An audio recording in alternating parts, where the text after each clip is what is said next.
Eu não sei o que aconteceu aqui, irmãos, mas parece que caiu a conexão aqui, iniciou o vídeo de novo.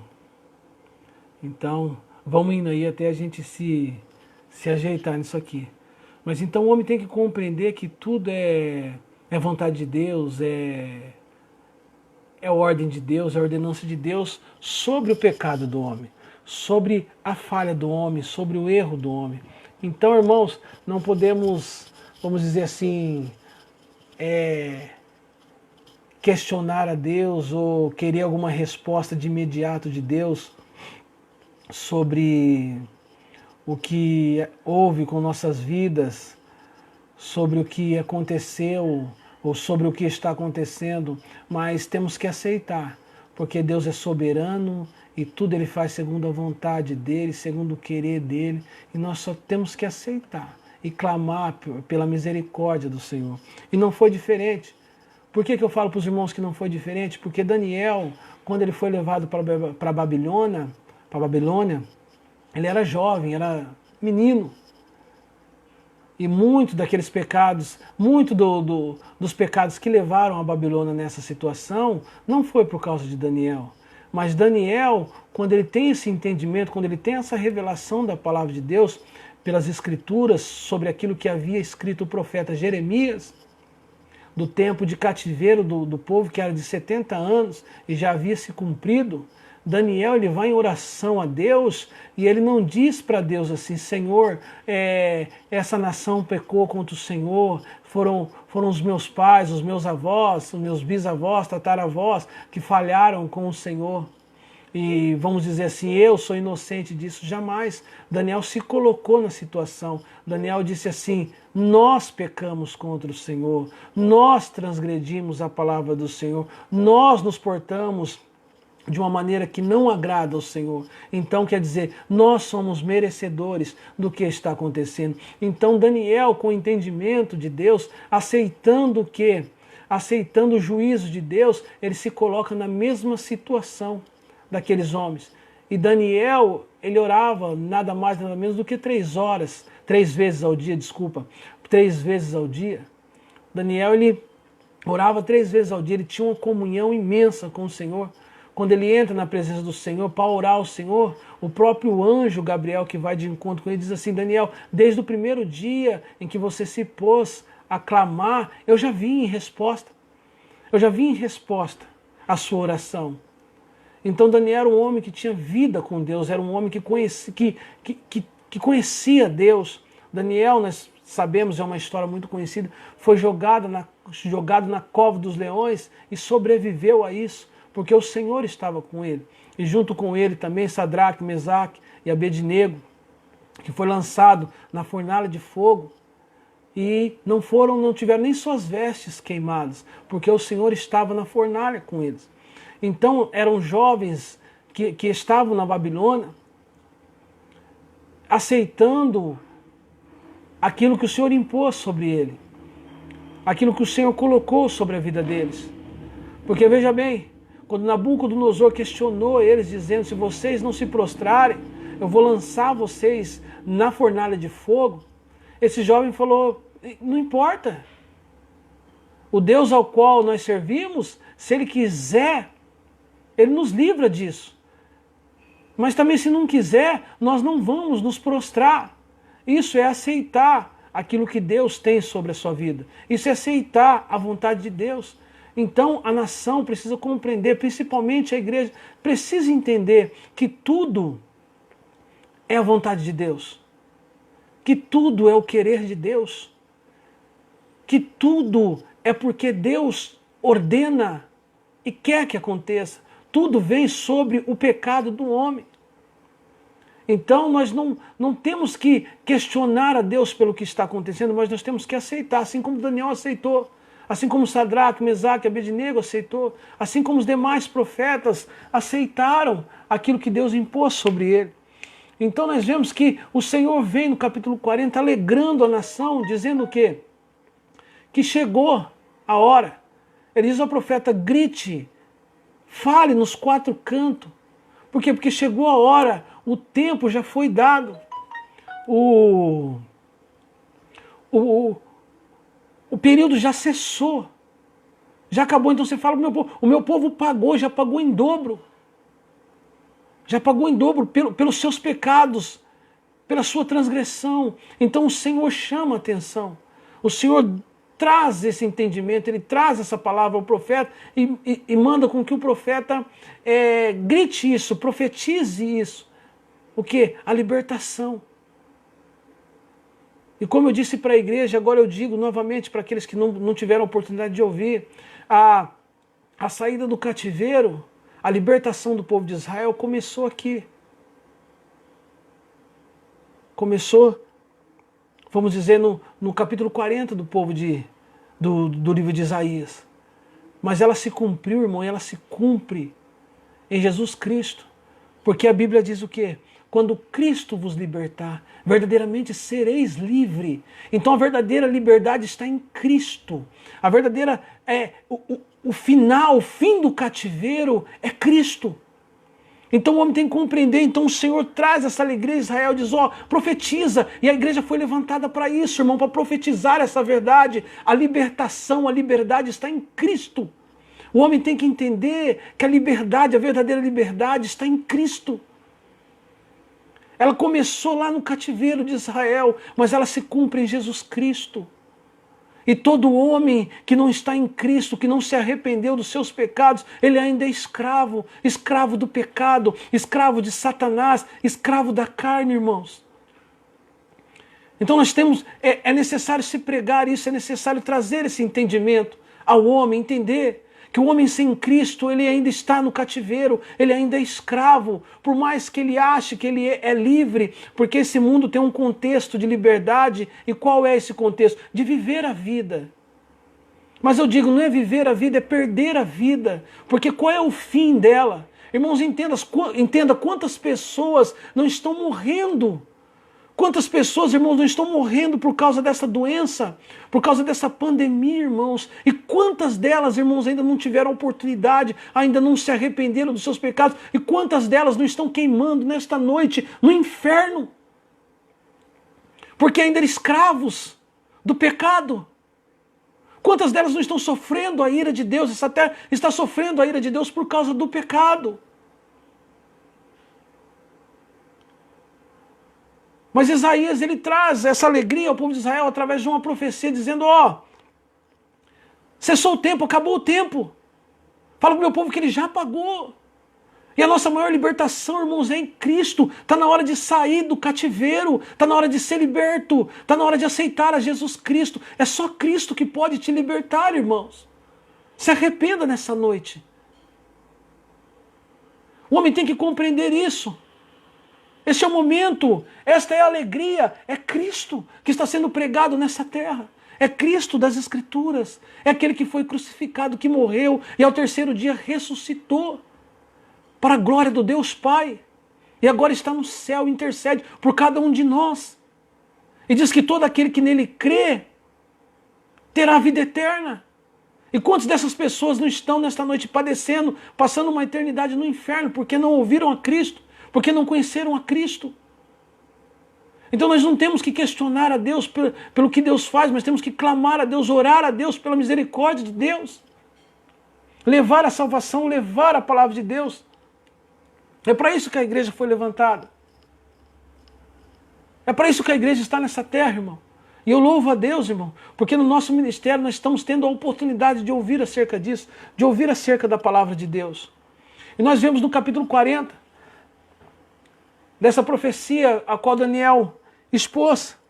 E no 41, o Senhor começa. Ele chama a atenção do povo acerca disso. Olha, Isaías 41 foi escrito para dar ao povo de Israel coragem e confiança em meio a circunstâncias difíceis. Além disso, foi escrito também para nos dar a bendita segurança de que quando colocarmos a nossa confiança em Deus, experimentaremos a sua presença e a alegria da vitória e a alegria da salvação. A grande lição que encontramos no capítulo 41 pode ser resumida na forma como Paulo coloca em Romanos, 8:31. Que diremos, pois? à vista dessas coisas? Se Deus é por nós, quem será contra nós? Então 41, Deus ele traz essa alegria ao povo. Ele traz essa promessa. Da mesma forma que Deus ele chama o povo a uma situação, mas eu penso que esse capítulo 41 de Isaías é uma grande demonstração de amor do Senhor. É uma grande exposição do amor de Deus, quando Deus pede para que o seu povo confie nele. É o amor de Deus sendo derramado em meias circunstâncias, em meias dificuldades. Então eu chamo os irmãos nessa noite para ler o versículo de número 1 comigo. Nós vamos ver o confronto com as nações. Então o Senhor chama as nações para um confronto direto, irmãos. Diz assim no versículo 1, 41:1: Ilhas, calai-vos e escutai. Renovem os povos as suas forças. Aproximem-se e então falem. Cheguemo-nos e pleiteemos junto. Então o Senhor ele chama Israel para pleitear. E o que é pleitear? Para demandar, irmão. Demandar em juízo, requerer.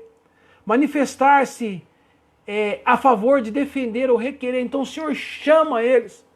O Senhor chama a Israel. Depois do capítulo 40 do Senhor, que o Senhor expôs a salvação para Israel, aí o Senhor vem demonstrar, ele chama a nação, ele chama Israel, nesses primeiros versículos, a uma demanda, a demandar com ele, a manifestar-se ou se defender. Por quê? Porque o Senhor, ele levou o cativeiro, mas depois ele vai tirar do cativeiro. E nós vemos que quem libertou o povo do cativeiro foi o rei da Síria.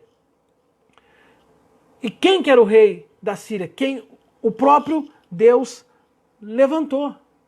Foi o homem ao qual o próprio Deus levantou. Então o Senhor ele chama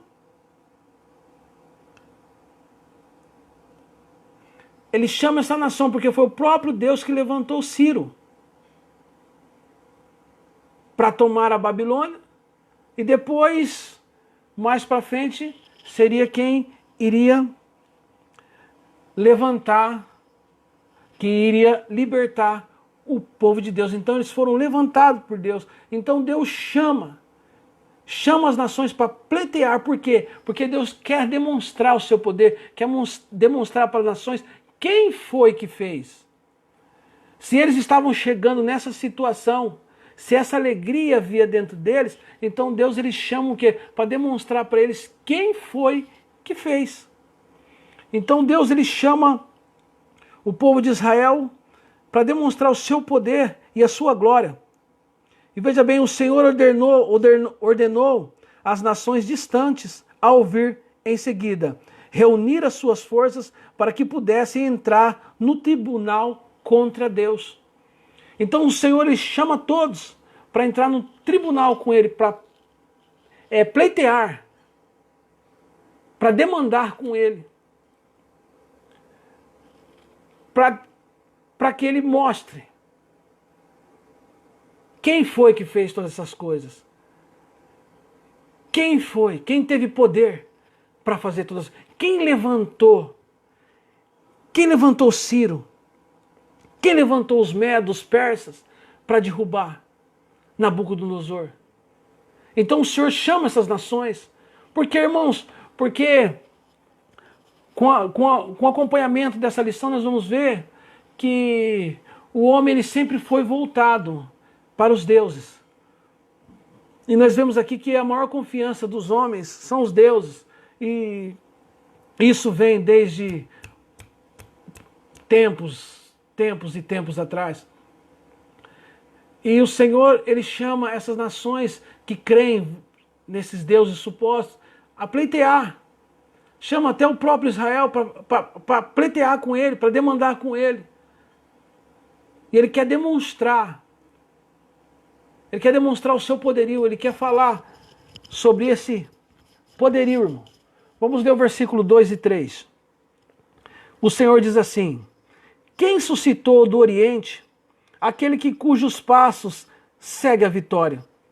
Quem faz com que as nações se lhe submetam e que ele calque aos pés os reis e com a sua espada os transformem em pó e com o seu arco em palha que o vento arrebata?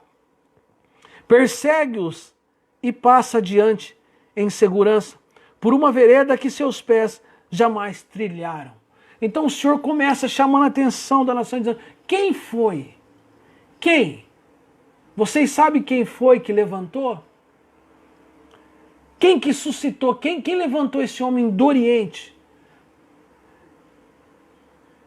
Quem foi que levantou esse homem que só tem vitória?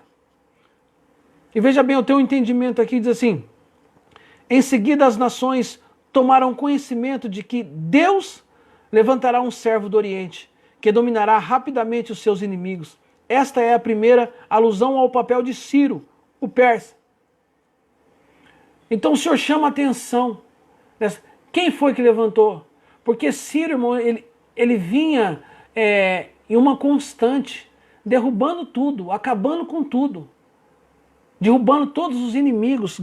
É vitória em cima de vitória.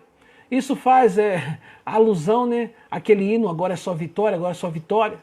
Então Ciro estava nessa constante. Ciro estava nessa constante, vitória em cima de vitória. E o Senhor fala: quem foi que levantou esse homem que só tem vitória? Quem que foi que levantou esse homem que está calcando aos pés, está pisando sobre as nações? Quem levantou esse homem que a sua espada transforma tudo em pó e que o seu arco em palha que o vento arrebata? Então quem levantou? Aí do versículo 4 ele diz: quem fez e agiu dessa maneira? Quem chamou as gerações desde o princípio? Quem chamou? Então o Senhor ele começa a pelejar com essas outras nações. Ele chama para requerer dessas nações, para essa demanda. Ele chama essas nações para ter esse entendimento, para quebrar essa ilusão. E nós vamos ver alguns versículos abaixo, essa ilusão que os homens têm de deuses, de imagens, que creem em objetos que não falam, que não se movem, que não respira, que não tem vida. E nós vemos o quanto uma das cidades está sofrendo, a Itália está sofrendo, Roma está sofrendo a ira de Deus. E nós conhecemos bem Roma. Nós conhecemos bem a maneira que estava vivendo a Itália, uma cidade que supostamente se diz cristã, onde reside o Papa, ao qual muita gente trata como a santíssima autoridade, um homem santo. Veja o que ele está sofrendo. Aí você vai dizer para mim: não, mas isso não vai acontecer no Brasil. Pode acontecer, ou vai acontecer. Mas nós temos que compreender que tudo isso é a ira de Deus. E Deus chama este povo para isso, para compreender, para entender isso. Ciro, ele vinha numa demanda, irmão, destruindo tudo. E o Senhor, depois do capítulo 40, dá esse entendimento aos homens, dessa libertação. E o Senhor começa a dizer ao homem, através do profeta, ao povo de Israel, que naquele momento ouvia essas profecias, ele começa a dizer: quem foi que fez tudo isso? Quem trouxe tudo isso? Quem foi que levantou este homem do Oriente? Quem suscitou esse homem do Oriente que vem destruindo tudo, que vem acabando com tudo? O Senhor chega mais no versículo: quem chamou as gerações desde o princípio? Aí ele responde a sua própria pergunta. Ou é Isaías falando para a nação: quem foi? Quem foi que fez tudo isso? Quem que suscitou tudo isso? Aí Isaías responde: eu, Yahvé, que sou o primeiro e sou o mesmo, com os últimos. Você compreendeu? Você está entendendo, irmão? Tudo o que está acontecendo? Você compreendeu que tudo é da vontade de Deus, tudo vem de Deus? Deus, ele pergunta a Israel, vocês sabem quem fez, quem está fazendo, quem levantou? O que está acontecendo? As pessoas nos dias de hoje pensam que as coisas não estão no controle de Deus, ou perguntam onde está Deus nessa situação, cadê Deus? Por quê? Porque as pessoas conhecem somente o que tem sido pregado nos dias de hoje, um Deus de amor. Aí você fala, não, sim, Deus ama, irmão, da mesma maneira que Ele ama. Ele ama, e porque Ele ama, Ele aplica a sua ira. E porque Ele ama, Ele castiga. Um pai castiga o filho a quem ama. Então nós não devemos cobrar de Deus, ou falar para Deus por quê, mas sim aceitar a vontade de Deus, a soberania de Deus. E sim aceitar aquilo que Deus tem, aquilo que Deus fez, a forma que Deus está fazendo, do jeito que Deus está fazendo. E o Senhor, ele expõe aqui quem foi que levantou do Oriente este homem. Faz a primeira alusão a Ciro, persa. Quem foi que levantou? Quem que criou tudo desde o princípio? Quem que fundou todas as coisas? Aí depois ele responde, eu, Yahvé, o Senhor. Então veja bem, no entendimento que eu tenho aqui, essas profecias, né, foram provavelmente dadas durante o reinado do rei Ezequias, né, em torno de 700 a.C. Agora Isaías profetiza a ascensão de Ciro, o persa. O rei Ciro entrou em cena, né, em 1549 a.C., quando fez a sua primeira grande conquista ao superar Creso, né, o rei da Lídia. Então o profeta Isaías está pelo Espírito, né, de Deus, olhando para o futuro distante, a partir do seu próprio tempo. Isso eu quero dizer para os irmãos, essa profecia é 150 anos de isso acontecer. Então é algo bem antecipado, então é o Senhor antecipando. Porque Israel ele passou um bom período, e o Senhor antecipadamente ele vem preparando o povo para aquilo que viria a acontecer, chamando ao povo ao arrependimento. E isto é o que é necessário fazer nesses dias. É necessário pregar o evangelho da cruz. É necessário chamar o povo ao arrependimento. Por causa disso, pelo que está vindo, pelo que irá acontecer, pelas coisas futuras. Entenda bem, irmãos, entenda bem, igreja.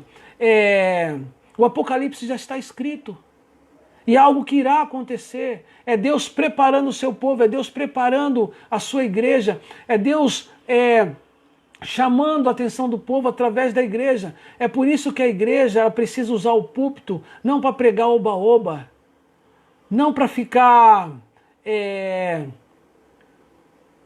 com o evangelho fraco, o evangelho de autoajuda, mas sim pregar a mensagem de Cristo, da cruz, levar o povo ao arrependimento, porque, irmãos, os tempos estão se findando, Cristo está voltando, nós estamos vendo sinais, está dia após dia, irmãos, diante de nós, e o Senhor deixou a sua palavra de antemão para antecipar a nós aquilo que iria acontecer. Então é necessário nos dias de hoje que os profetas preguem o evangelho, preguem a salvação, preguem o arrependimento. Toda a Bíblia é calcada do arrependimento. A Bíblia traz de primeira mão o arrependimento, chamando o homem ao arrependimento, a salvação através da graça. É algo imerecido, o homem não precisa fazer nada, somente se arrepender e crer em Cristo. Então o Senhor chama, da mesma forma que ele chamou Israel, 150 anos antes. Entretanto, nesta época, os filhos de Israel estarão cativos na Babilônia. Na época dessa profecia, viu, irmãos? Eles já estarão cativos na Babilônia. Depois que se cumprir. Em 605 e 535 a.C. E assim o profeta está olhando para o futuro. E profetiza que Ciro vai entrar em cena e vai ser o único que abaixo de Deus libertará o remanescente para que possam voltar à cidade de Jerusalém. Ciro será um pastor, né, vamos dizer assim.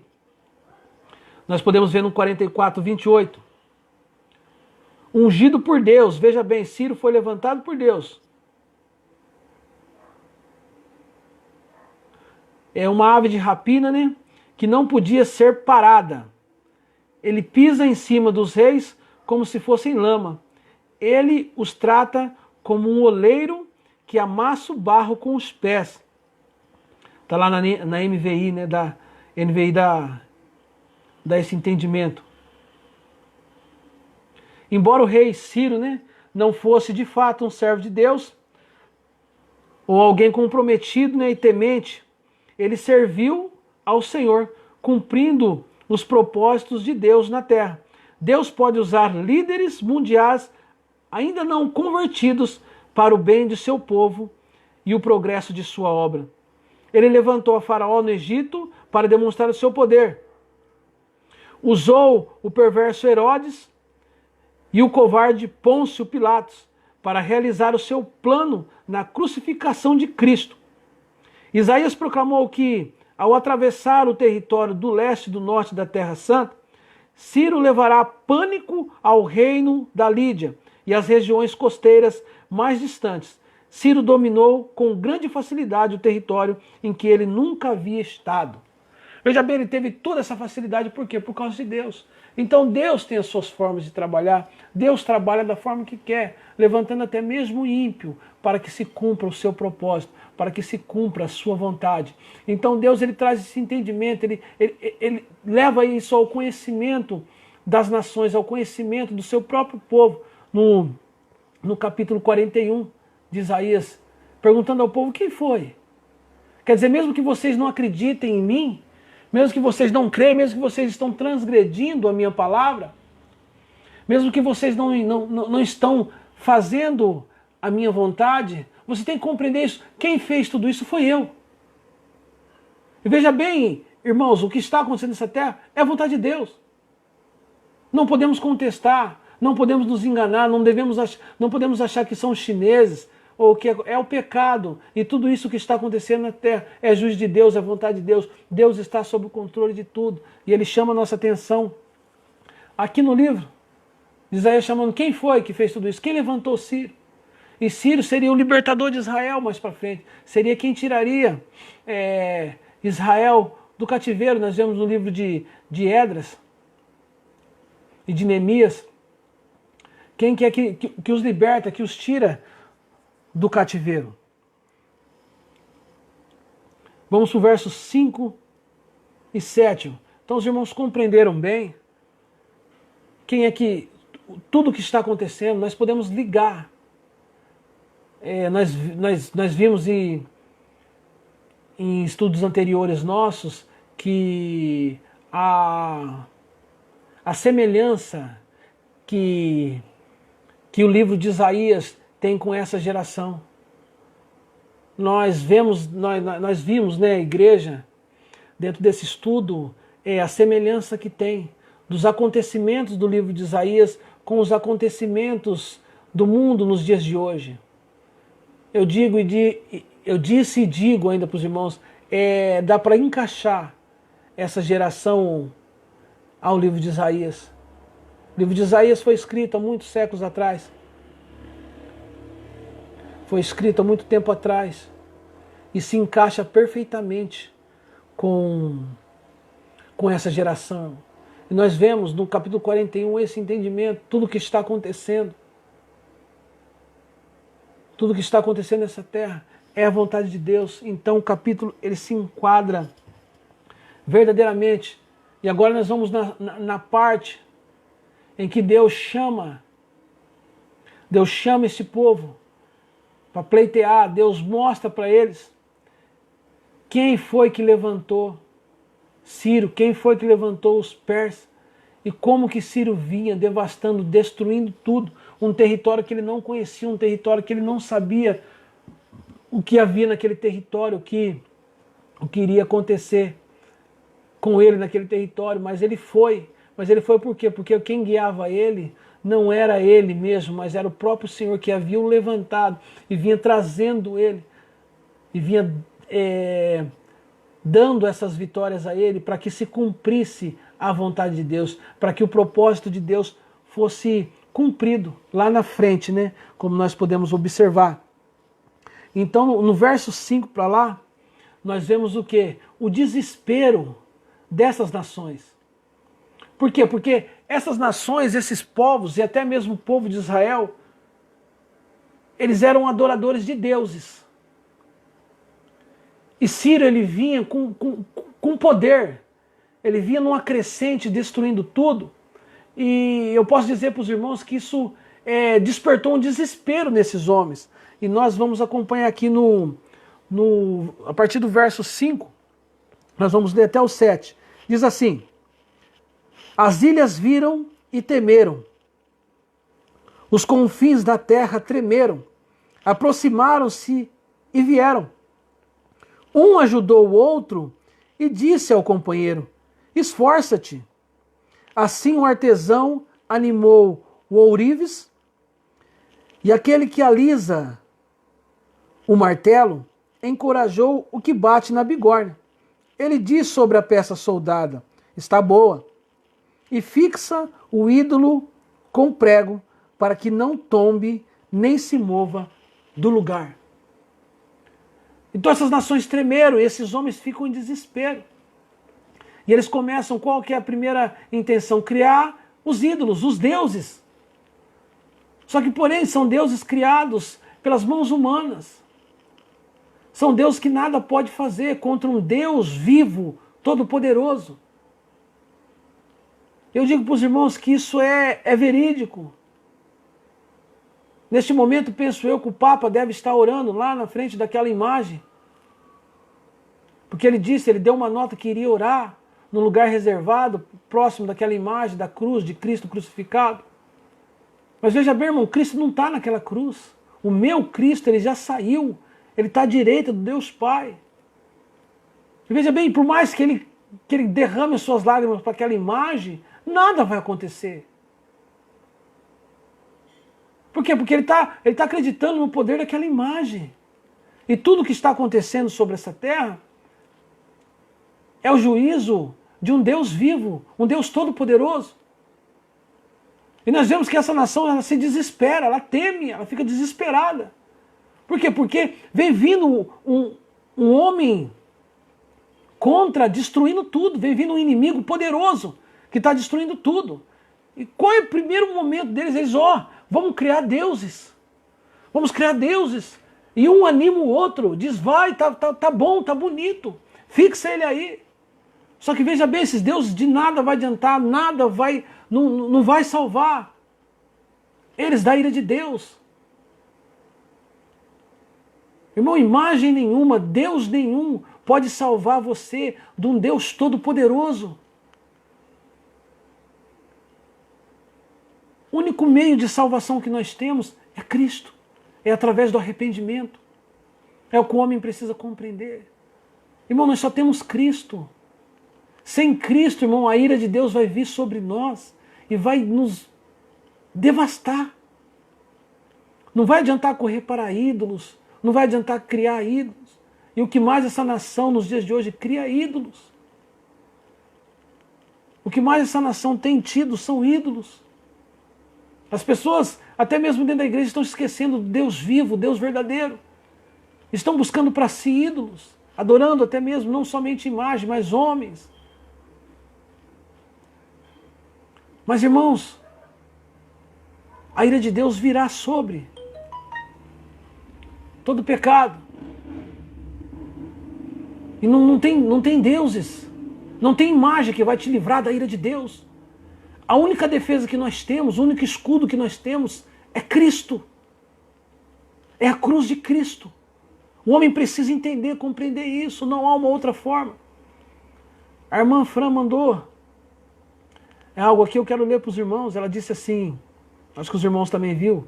O Papa também falou que era para os fiéis orar como que ameaçando Deus pela pandemia que o mundo se encontra.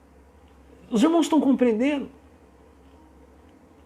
ameaçando Deus, como algumas igrejas, pondo Deus na parede, não aceitando aquilo que Deus impõe. Eu dei um exemplo aqui, Daniel, Sadraque, Mesaque, Abidnego. Aqueles jovens na fornalha, os 3 na fornalha, os 4 jovens na fornalha.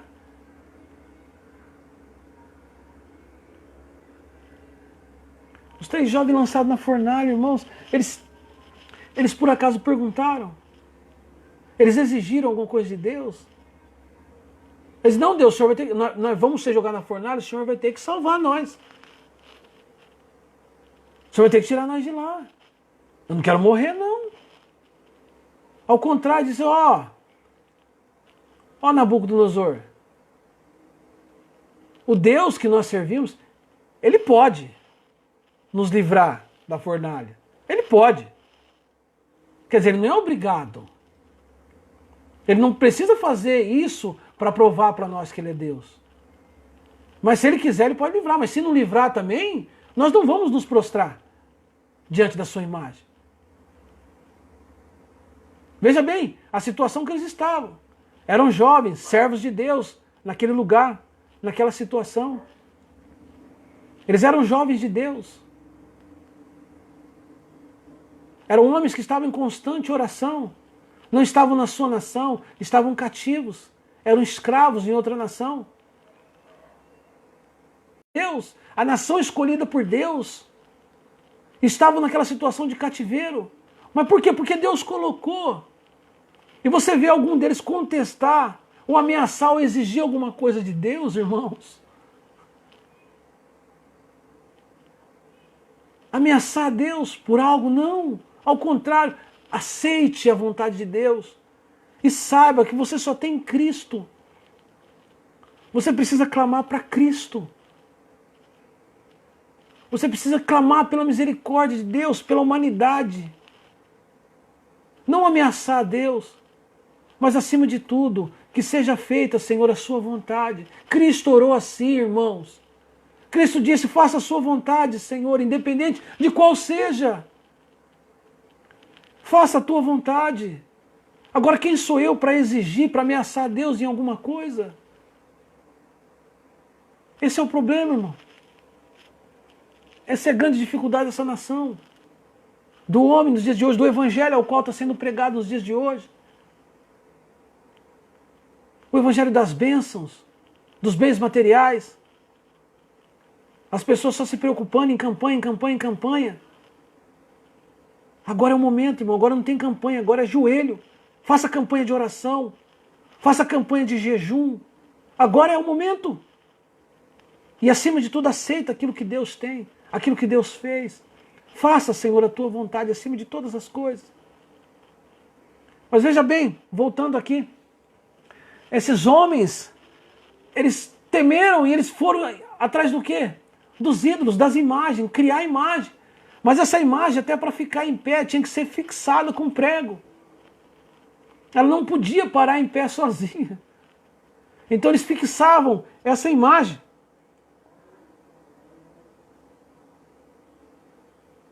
E veja bem, os artesãos de todos os tipos produzirão novos ídolos, a fim de poupá-los do conquistador oriental. Um operário incentiva o outro a ser rápido em terminar o ídolo, de modo a evitar o perigo iminente. Porém, nenhum Deus feito pelo homem será capaz de deter o seu avanço.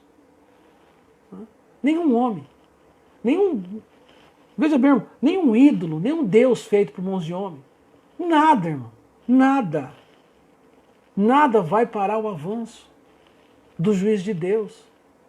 É o que eu disse para os irmãos nessa noite. Nós só temos Cristo. O nosso escudo é Cristo. Tem muitos pensando que cristão, que crente não fica doente, que crente não vai pegar a gripe, que crente porque... Não, irmãos. Estamos sujeitos a todas as coisas. Se for vontade de Deus, temos que aceitar. Veja bem, nós temos que ser submissos a Deus acima de todas as coisas. Nós vimos algum apóstolo contestar aquilo que o Senhor fazia? Pedro, quando foi lançado na prisão, ele exigiu alguma coisa de Jesus? Ele diz, ó Senhor, eu estou servindo o Senhor, esse lugar não é para mim. Paulo, quando passou a sua velhice, quando estava na sua velhice, na prisão de Roma, Paulo, quando foi apedrejado, quando foi açoitado, alguma vez ele contestou com Jesus? Dizendo, Jesus, não, eu não aceito isso, eu não quero isso. Alguma vez ele ameaçou, Deus falando, não, isso não é para mim. Ao contrário disso. Ele dizia, todas as coisas eu posso naquele que me fortalece. No fim da sua vida ele disse, combati um bom combate. Terminei a carreira e guardei a fé. Quer dizer, ele combateu um combate. O Senhor Jesus chamou ele para o sofrimento. Se esses homens que nos dá o exemplo dentro das Escrituras, sofreu tudo isso, por que nós não podemos aceitar? Nós que somos tão inferiores a eles, não podemos nem sequer se comparar a eles. A nossa fé é tão fula. Nós somos tão fracos, irmãos. Vamos nos assemelhar a eles? Ao contrário disso. Mas os crentes, os cristãos nos dias de hoje, aqueles arrependidos, têm que compreender que a vontade de Deus é soberana e ela será feita, independente se você queira ou não queira. Mas você precisa aceitar, não contestar a Deus. As nações irão, irmão, muitas nações irão correr atrás ou recorrer a ídolos, como nós temos visto, orações a ídolos, em devoção a outros ídolos, mas nós sabemos que nada disso vai adiantar. Porque não adiantou com as nações de Israel, não adiantou contra os inimigos de Israel. Então o Senhor chama eles para uma demanda, para um questionamento, para um debate direto. O Senhor diz para ele, quem foi que fez tudo isso? Quem criou, quem trouxe, quem levantou esse homem? Foi eu. E quando eles veem, quando eles compreendem a grandeza daquilo que vem contra eles, eles correm, um anima o outro, para que produza deuses mais rápido, para que se faça um anima o outro, vai logo, tá bom isso aí, já faz outro. Por quê? Porque eles acham, eles têm convicção de que os deuses vão livrar eles de Ciro. Mas não é somente de Ciro, é a ira de Deus que está vindo contra eles, porque foi o próprio Deus que levantou Ciro. Então compreenda bem, irmão, todas as coisas acontecem por vontade de Deus, porque Deus quer, porque Deus ordena, porque Deus manda. E nós, como cristão, como homem e mulher de Deus, temos que aceitar, acima de todas as coisas, temos que compreender tudo isso.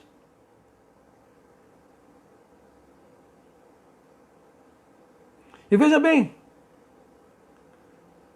superior no compromisso. Agora nós vamos ler o verso de número 8, irmãos. A grandeza, o amor de Deus exposto nesse verso. De número 8. Do 8 ao 10. Nós vamos ler. Por quê, irmão? Apesar do flerte de Israel, né? Apesar de Israel estar flertando, né? Ou servindo a ídolo, ou a idolatria, Deus permaneceu fiel à sua aliança. Ele garantiu ao seu povo apoio e amor em 4 áreas. E nós vamos ver essas áreas. Mas veja bem, apesar da situação que Israel estava, o Senhor ainda demonstra o seu amor por Israel. Demonstra a sua fidelidade a Israel. E nós sabemos que o Deus ao qual nós servimos é um Deus fiel. É um Deus amoroso. Não dessa forma que o mundo entende. Não dessa forma que as pessoas pensam. Mas um Deus amoroso. E qual é a maior manifestação de Deus? É Cristo. Qual é a maior manifestação de Deus na vida do homem? É Jesus Cristo, irmão. Às vezes nós queremos encontrar uma demonstração de amor de Deus. O pastor disse ontem, nós podemos ver a grandeza de Deus em todo, no firmamento, aonde quer que olhamos. Nós vemos a grandeza de Deus. E não onde está a maior demonstração do amor de Deus, é dando o seu Filho, para que todo aquele que nele crê não pereça, mas tenha vida eterna. O homem tem que compreender que Deus ele é fiel, ele é amoroso, ele demonstra o seu amor, ele demonstrou o amor, a sua fidelidade a mim e a você através de Cristo. É por isso que o Evangelho chama você e chama a mim ao arrependimento. É por isso que o princípio do Evangelho é arrependei-vos e crede no Evangelho. As nações precisam se arrepender. Os cristãos que estão sendo levantados nessa geração, esse Evangelho que tem sido pregado, ele precisa mudar. E esses homens que pregam esse Evangelho, ele precisa se arrepender do que tem pregado. Porque o amor de Deus está demonstrado em Cristo. É por isso que eu convido você ao arrependimento. Não adianta recorrer a Deus, não adianta recorrer a nenhuma outra forma. É somente através do arrependimento. É somente através do arrependimento e de Cristo Jesus, o nosso Senhor. Então vamos ver o amor demonstrado a Deus. Apesar da situação em que Israel se encontrava, Deus demonstrou o seu amor. Apesar da situação em que o mundo se encontra nesses dias, apesar da situação que essa terra se encontra nesses dias, Deus tem demonstrado o seu amor através da palavra, através de Cristo Jesus, irmãos. Desta mesma forma, é por isso que eu digo que a semelhança do livro de Isaías com os dias que vivemos é muito grande. Por causa disso, e veja bem, Deus demonstrou o seu amor através de Cristo, chamando eu e você ao arrependimento. E aqui ele demonstra o seu amor à nação de Israel da mesma forma, sendo fiel à sua palavra e sendo amoroso. E ele diz assim a partir do verso 8.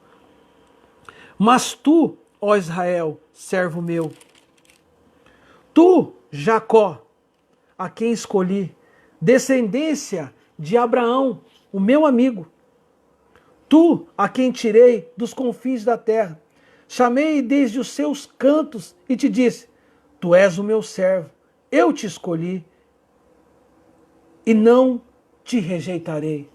Olha que manifestação de amor linda, irmãos. Eles chamam o quê? De Israel. Ele diz, tu, ó Israel, servo meu. E tu, Jacó, a quem escolhi. Israel, povo de Deus. Jacó, escolhido de Deus, pecadores como eu e você. Eu sempre digo, eu acho tão lindo quando o Senhor usa essa expressão Jacó, porque nós sabemos que Jacó cometeu tantas falhas, mas Deus o transformou em Israel. Jacó foi levado ao ápice do arrependimento, ele lutou diretamente com Deus, e Deus mudou o seu nome de Jacó para Israel. E diz, Jacó, quem escolhi, descendência de Abraão, o meu amigo. Olha a intimidade, irmãos. Olha de quem é a descendência, veja bem, Deus chamando o homem de amigo. Israel, servo meu servo. E Jacó, pecadores, a quem escolhi, da descendência de Abraão, o meu amigo. E Deus começa a cumprir a sua promessa. Tu, a quem tirei dos confins da terra, chamei desde os seus cantos e te disse, tu és o meu servo, eu te escolhi e não te rejeitei. Essa é a promessa do Senhor. O Senhor escolheu, chamou o seu povo. O Senhor tem os seus escolhidos, pecadores. E Ele não rejeita. E veja bem no verso 10. Por isso não temas. Olha a promessa de Deus para o seu povo. Porque estou contigo. Não te assuste, porque sou o teu Deus. Eu te fortaleço, ajudo e sustento com a mão direita da minha justiça. Isso é crer em Deus, irmão. Isso é crer na verdade de Deus. Isso é crer no poder do Evangelho. Isso é aceitar, não recorrer a outros deuses, não recorrer a outras religiões, a outros tipos de reza, crenda, reza ou fé, qualquer outra coisa. Mas é crer verdadeiramente no Deus, porque aquele que crê no Senhor tem essa promessa. Tem essa promessa. O Senhor diz, por isso não temas, porque estou contigo. Não te assuste, porque eu sou o teu Deus. Este é o momento, irmão, de crer nessa verdade. Este é o momento de acreditar, de viver desta forma. É por isso que a igreja ela não pode recuar diante dessa situação. Nós temos que respeitar a lei, nós temos que respeitar as autoridades, mas não podemos recuar, mas ao contrário, nós temos que avançar. Porque crendo em Deus, acreditando, é por isso que os estudos não podem parar, as orações não podem cessar, os irmãos têm que estar buscando, têm que estar crendo, têm que ter uma vida com Deus por causa disso, orando por essa nação, orando por este povo, crendo em Deus, porque a promessa de Deus é verdadeira. E aquele que prometeu, ele é fiel para cumprir. Ele diz, no momento de aflição, no momento de desespero, não recorra a outros deuses, não recorre a outras coisas, mas recorre a Deus. Por quê? Não tema, porque estou contigo. Não te assuste, porque eu sou o teu Deus. Eu te fortaleço, ajudo e sustento com a mão direita da minha justiça. Então é nisso que o povo de Deus precisa crer. Precisa acreditar na justiça de Deus. E quem é a justiça de Deus, irmãos? Quem é a justiça? A justiça de Deus é Cristo. É nisso que a igreja precisa estar pautada, voltada e crendo nas promessas de Deus, na palavra de Deus, na justiça de Deus, que é Jesus Cristo, o nosso Senhor e Salvador, irmãos. É não recorrer a outras situações, a outros deuses, como fez as outras nações. E diante deles, o Senhor chamou eles. O Senhor chamou para uma discussão, para um debate. O Senhor provou que Ele é Deus. E apesar de Israel estar na situação que estava, o Senhor tinha uma promessa. O Senhor tinha algo a cumprir sobre a vida de Israel. Sobre o teu povo. E o Senhor tem uma promessa sobre o teu povo. O Senhor pede para que a sua nação, para que o seu povo creia na sua justiça. Confie em Deus acima de todas as coisas, irmão. Crê em Jesus Cristo, que Ele é justiça. Ele é a justiça de Deus. Creia nessa justiça. O momento é difícil, a situação é difícil, mas creia em Cristo. Creia na justiça de Deus. Confie em Deus. E veja bem, eu tenho anotado aqui, apesar de tudo o que aconteceu no julgamento em Jerusalém, o que acontecerá com a ascensão de Ciro, os descendentes de Abraão ainda possuem uma relação única com Deus. Os termos escolhidos é meu servo e se aplica a Israel. Na pessoa de Abraão, Deus chamou Israel das extremidades da terra. Assim, o servo de Deus não precisa temer a ascensão de Ciro. O Senhor havia escolhido o povo de Israel e assim fortalecerá, ajudará e sustentará o seu com a sua destra fiel. É interessante que Abraão é chamado de amigo. Essa é uma indagação ainda mais elevada do que o servo e fala de uma fidelidade ainda maior. Mesmo que o povo de Israel estivesse exilado por causa do pecado,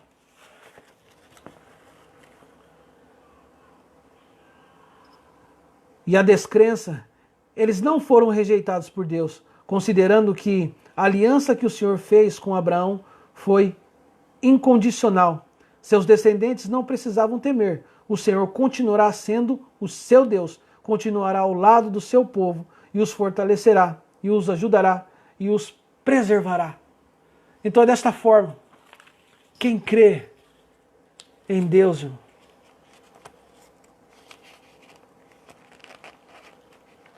está tranquilo, né? Pode permanecer tranquilo, crendo na justiça de Deus, crendo na vontade e aceitando a vontade de Deus e crendo na fidelidade de Deus, na justiça de Deus. Apesar de sermos quem somos, o Senhor ainda nos ama. Ele nos deu Cristo Jesus. É por isso que eu chamo a cada um de vocês nessa noite ao arrependimento. Se arrependa dos seus pecados. Crê em Cristo, aceite a vontade de Deus na sua vida e viva para adorar a Deus, para glorificar o nome do Senhor. Amém, irmãos? A nossa hora já deu.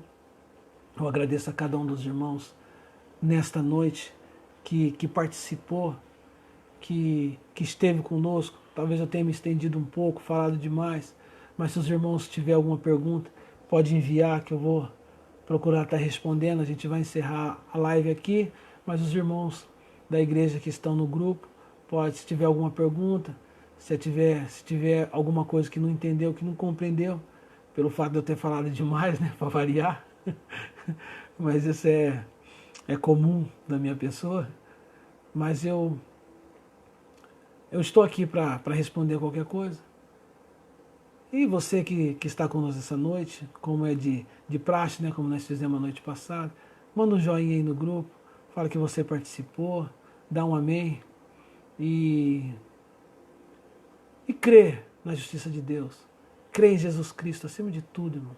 E eu creio que logo mais em breve, irmão, logo mais em breve, nós estaremos cultuando de corpo presente. Mas, por enquanto, cultuamos ao Senhor em espírito e em verdade. Porque os verdadeiros adoradores o adoram desta forma. Amém? Se você tiver alguma pergunta, já está aberto aqui, tá bom? Vamos orar para encerrar nessa noite, irmãos. Bendito Deus e eterno Pai, agradecemos ao Senhor por esta noite, por esse entendimento da Tua palavra, Deus. Ó Deus, eu peço ao Senhor que o Senhor, ó Pai, desperte esta nação, desperte, Senhor, este povo, despertem, Senhor, esses cristãos ao arrependimento, Senhor, à oração. Ó Senhor, que eles possam aceitar a Sua vontade, o Teu querer, ó Pai, porque o Senhor é o Deus soberano e a Tua vontade, Senhor, independente se eu queira ou não queira, ela irá se realizar, irá acontecer, porque o Senhor é Deus acima de tudo e de todos. Mas, ó Deus, nós oramos ao Senhor, agradecendo ao Senhor por esta noite, por este momento, pela Tua igreja, Senhor, estar reunida, pelo Teu povo, Senhor, estar reunido nesta noite. Eu agradeço ao Senhor e eu glorifico ao Senhor, Pai, por este momento. Obrigado, Deus, obrigado por Tua igreja. Abençoe a cada um, guarde a cada um, Senhor. Que a Tua mão esteja, Senhor, sobre o Teu povo e sobre a Tua igreja nesta noite, Senhor. Eu peço ao Senhor e agradeço em nome do Senhor Jesus Cristo. Amém. E desde então, irmão, eu passo a oportunidade para o nosso pastor estar orando nessa noite, através do WhatsApp, fazendo uma oração para o teu povo, para a tua igreja, para dar força e ânimo. E crê, irmão, em Cristo, acima de tudo. O Juninho mandou a nota aqui. Quem tiver alguma pergunta, ele responde ao vivo. Se tiver aí, irmão, pode mandar, que eu estou aqui, por enquanto.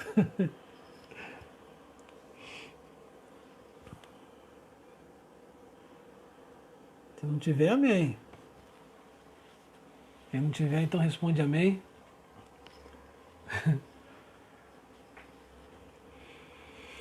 Louvado seja Deus.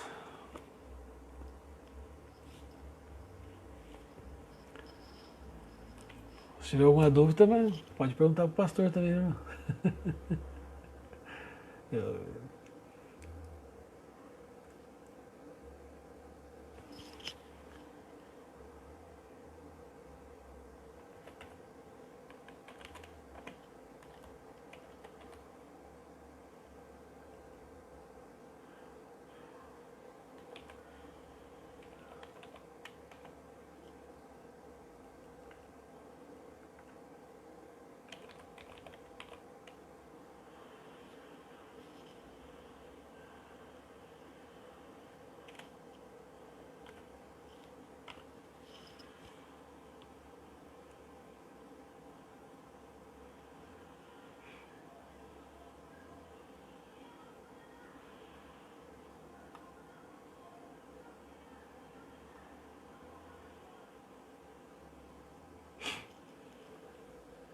Estou esperando, irmão. Se tiver alguma pergunta, pode mandar.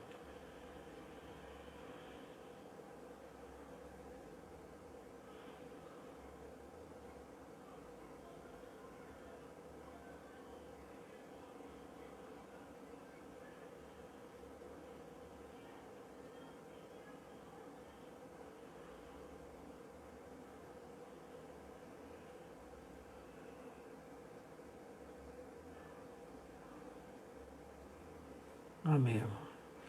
Deus abençoe a todos. Né? Desde então, convido o pastor para estar orando para a gente no grupo. Amém, irmãos? Deus abençoe. Fique com Deus. E até o culto. Amanhã nós temos a oração, né? Todos estão convidados também. Estamos em espírito de oração. Vamos orar também pela nação. Vamos orar por essa situação do povo, crendo em Jesus acima de tudo e crendo que a vontade de Deus é soberana. Pintou uma pergunta aqui. Ciro foi um rei, né? Ele foi levantado de Deus, foi levantado por Deus, né? Ele veio do Oriente, dos Medo e Persa. Ele foi levantado por Deus para tomar o reinado, né?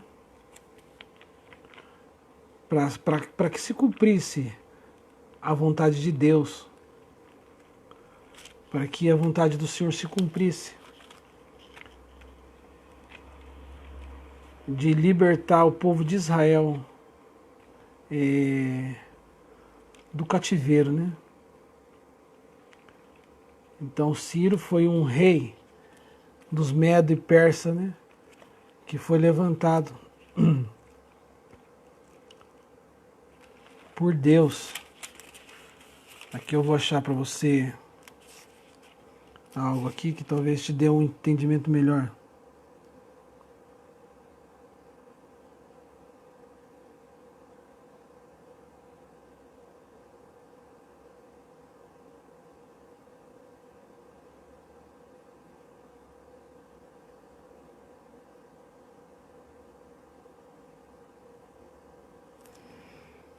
Foi um rei que foi levantado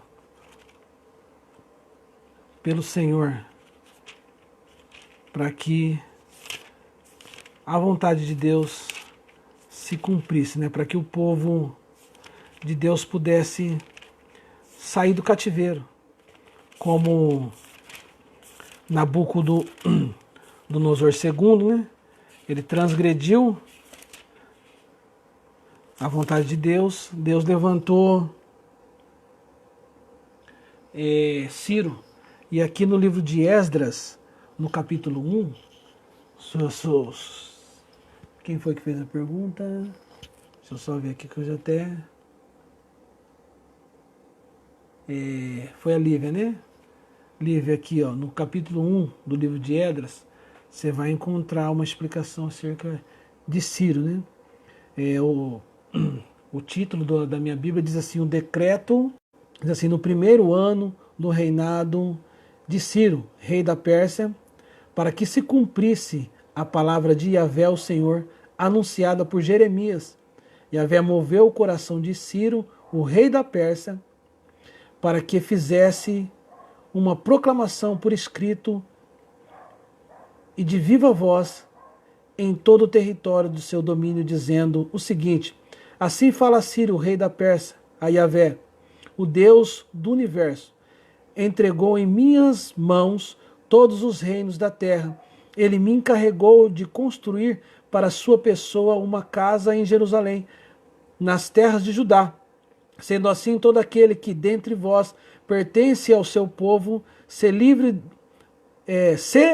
desde agora e parta para Jerusalém de Judá e construa de novo o templo de Yahvé, o Senhor, o Deus de Israel. Ele é o Deus cujo nome é adorado e habita em Jerusalém.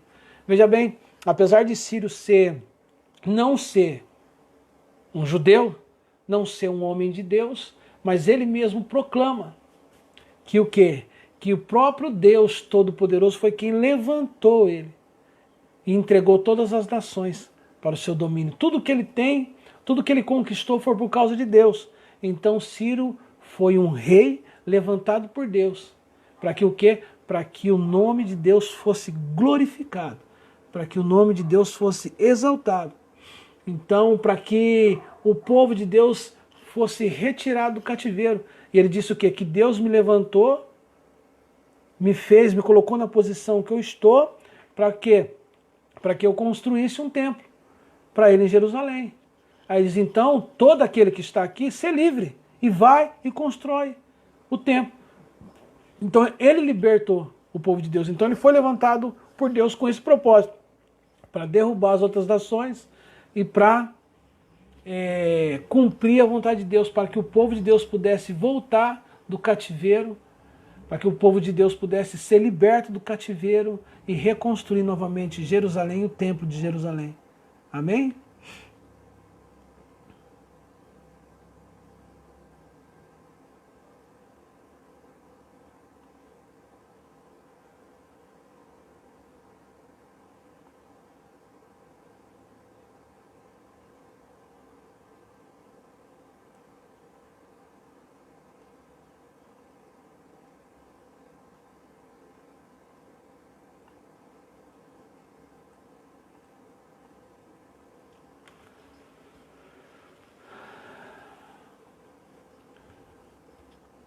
Compreendeu agora, Lívia? Quem foi Ciro? Então foi um homem levantado por Deus. Um rei que Deus levantou para conquistar as outras nações, para mostrar o seu poderio. Um rei medo, um rei persa, para que se cumprisse a vontade de Deus lá na frente. Então é para mostrar, para demonstrar, para ensinar a nós que os propósitos de Deus sempre são cumpridos. Que a vontade de Deus sempre é soberana. Então, independente do que nós achemos, independente do que nós pensamos, a vontade de Deus ela sempre vai se cumprir. Então Deus demonstra isso levantando Ciro, que era um incrédulo, que era um homem que não servia a Deus, não era um descendente de Abraão, mas que cria em Deus acima de tudo. Quer dizer, que cria em Deus, porque ele disse o Deus Todo-Poderoso, né, que me levantou. Ele diz no verso aqui, o Deus do universo, né, entregou em minhas mãos todos os reinos da terra. Ele me encarregou de construir para sua pessoa uma casa em Jerusalém e nas terras de Judá. E o que chama a atenção aqui é que vamos dizer, o incrédulo, ele tem mais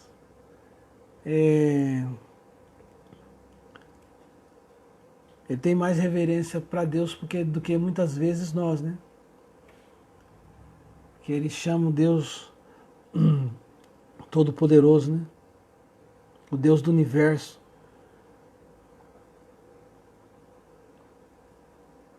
Aí diz o Deus de Israel. Ele é o Deus cujo nome é adorado e habita em Jerusalém. Então ele tem um respeito, uma devoção a Deus, sendo ele um incrédulo, até muitas das vezes maior do que nós, né? Que dizemos que somos cristãos. Então é algo também que precisa chamar a nossa atenção. Então Ciro foi um homem levantado por Deus, que teve as suas conquistas para a glória de Deus, para libertar o povo de Deus, para tirar o povo de Deus do cativeiro, para libertar o povo de Deus, né?